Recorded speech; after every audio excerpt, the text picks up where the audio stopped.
deals. Envoi is an envoy for its clients, marketing international deals. I'm a geologist. I love climbing into deals to help market them. And the final slide will speak enough about how and what we do by the nature of the deals we've currently got. But I think it's very important. And someone will have seen my note put out via Frontier about the concerns. And I'm sure Richard Norris is going to enhance. So 3 things I want to point out. Firstly, energy transition is such a critical part of deal making. People aren't investing because of ESG, but the people who are putting these ESG criteria together still buy an awful lot of goods from China. And actually, the majority of ESG is about social justice. So actually, we've been singled out as an industry where the facts are really simple. Population growth hasn't been stopped. Demand will not stop, albeit slightly through COVID at the moment. We've got to reduce our CO2 by 30% if we are to meet the demands that the science tells us. If we are to do that, COVID proved that actually we've got to stop all travel. We've got to be locked at home to achieve the 30% decrease. So how do we achieve that? In terms of energy transition, yes, we have to reduce the amount of emissions. But since the world is still 80% dependent upon hydrocarbons, and 80% of the gas that has been found is still in the ground, and the majority of from what I hear from a fantastic presentation yesterday on appraisal development from Westwards, that actually the majority of appraisal is still oil. There's a major transition that we have to make. We see all the majors getting out of it. But in terms of energy transition, there's clearly going to be one more cycle of oil and gas, because the lack of investment the last 6 or 7 years simply doesn't mean that our industry, with so few people, and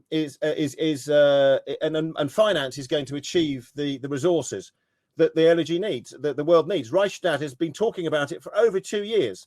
And this is the latest graph, which clearly predicts that the oil price is going to go up significantly when suddenly there's not enough fuel to go in the tankers. So at the end of the day, what I'm trying to get across is there's the resource, and fracking was meant to be the big savior. Well, that boomed. And oh, my dear, it bust as well. Conventional oil still needs to be a part of the mix, as I'm sure Andrew will tell us in a bit.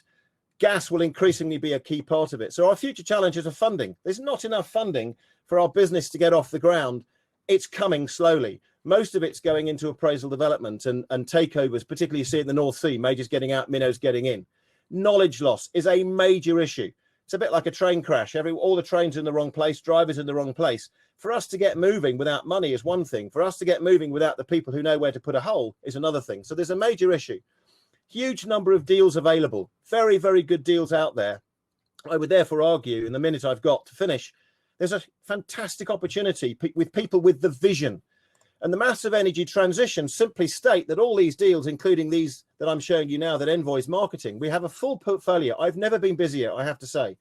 I have been doing 14, 15 hours a day just to keep up. It's been delightful because I can, as a geologist, climb into the projects we market, understand them and help our clients reset and redirect in the way they may have historically marketed them, and also contact the people we know around the world.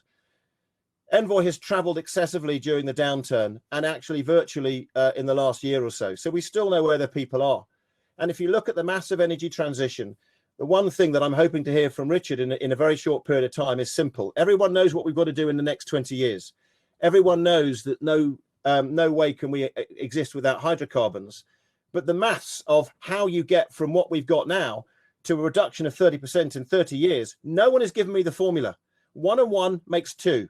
We have to make 6. Tell me where the 4's coming from. And without hydrocarbons, it's not possible. So if someone can answer that question, I'd be delighted, because all the conferences I've been part of with my 11 seconds to go is simple.